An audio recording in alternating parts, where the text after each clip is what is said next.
अजय कुमार मुखी headmaster Shri Radhakant high school नुआगानी Rameshwar विद्यापीठ जलारपुर रे block स्तरीय विज्ञान मेला आयोजन होती। सातोटी थीम अच्छी।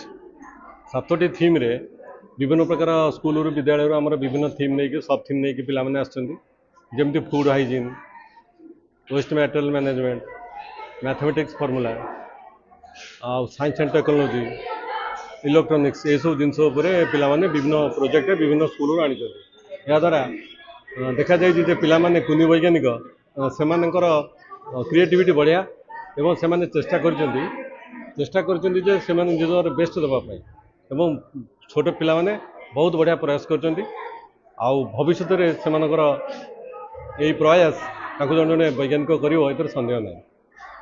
मो नाम प्राची प्रज्ञा स्वयं मु श्री राधाकांत हाईस्कूल नुआगाँव आसी नवम आज जलाहरपुर रामेश्वर विद्यालय रे विज्ञान मेला होइछि।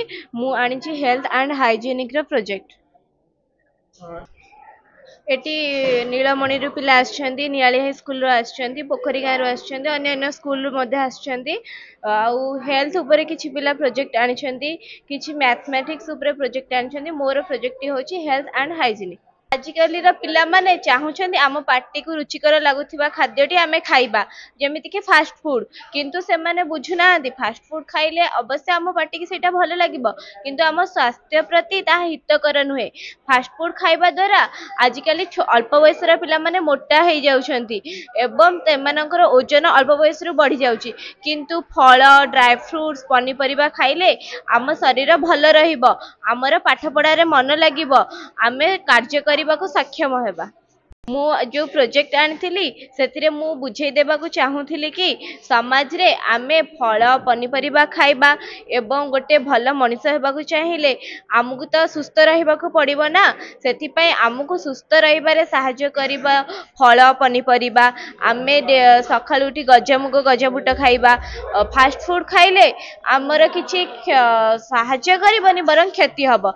आमे टंका खर्च करी खाइबा किंतु टंका खर्च करी हॉस्पिटल जिबा, लखे लखे टंका खर्च कले भी आमर किछि भी उपकार हेउ नै। मो ना साईराम बारिक, मु पहंगा आसी पहंगा नोडल हाई स्कूल छात्र अटे। आज्ञा मु प्रोजेक्ट आनी smart way new technology farming system माने विज्ञान होउची हमर आगामी भविष्यतर मुख्य कारण। यदि आम विज्ञान न रहिबा आम किछि करि परिबेनी। आग काले आपण देखि पारते दुईटी बळद हळ करथिले लंगळ रे अधिक समय लागुतला, एबे गोटे ट्रैक्टर रोटर साहाय्य रे हळ करछि कम समय रे हळ करछि। आगुरु सेणा रे पानी मळि जांदला, एबे जो मोटर रे पानी मळि जाउछि भल पानी भल भी मडुछि और चाष काम भी मध्य भल होउछि। मो जो प्रोजेक्ट आनिक आसी मो प्रोजेक्ट नाम होती smart way technology farming system. मो प्रोजेक्ट रे सबू जिनस आप देखते सब जिन वेस्ट किसी हेनी कि किसी कमिबनी, जी जिनस आवश्यक जी से सब खर्च हम मो प्रोजेक्ट काम।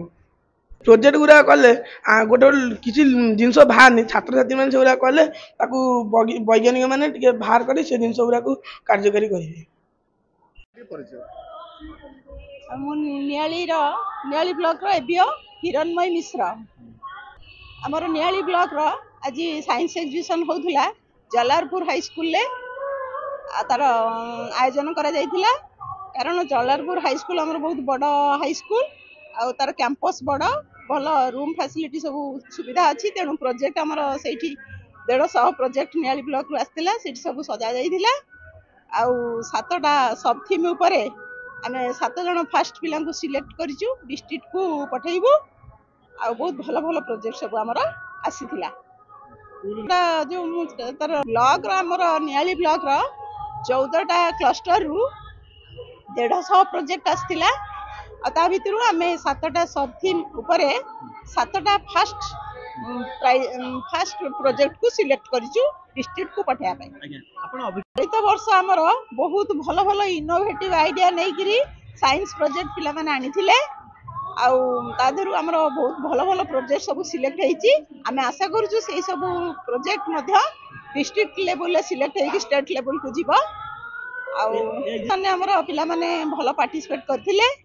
आउ बहुत भल प्रोजेक्ट आनिथिले। खाइबा पीबा अरेंजमेंट मध्य टिफिन मिल संगर वैज्ञानिक मनोवृत्ति सृष्टि हबो। केमिति पिला माने आगामी दिन रे छोट छोट वैज्ञानिक ହେବେ ସେଇଟା ହେଉଛି ଏଇ ସାଇନ୍ସ ଏକ୍ଜିବିସନର ମୂଳ ଲକ୍ଷ୍ୟ।